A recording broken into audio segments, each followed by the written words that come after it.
Hello, আসসালামু আলাইকুম viewers, সকলকে জানাই ঈদ উল আজহার শুভেচ্ছা। ঈদ মোবারক, ঈদ মোবারক।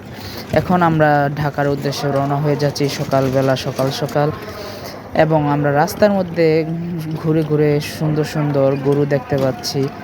বেঁধে রাখছে, গোসল করে আর কিছুক্ষণের মধ্যেই মহান রাব্বুল আলামিনের উদ্দেশ্যে কুরবানি হয়ে যাবে এই গরুগুলি। এবং সম্পূর্ণ ভিডিওটি ধৈর্য সহকারে দেখতে থাকুন।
নির্ধারণ করে দিয়েছেন যে আনন্দের দিনে কেউ ব্যতীত হবে না, বরং সকলে এই আনন্দের দিনে আনন্দিত হবে, সকলেই এই আনন্দের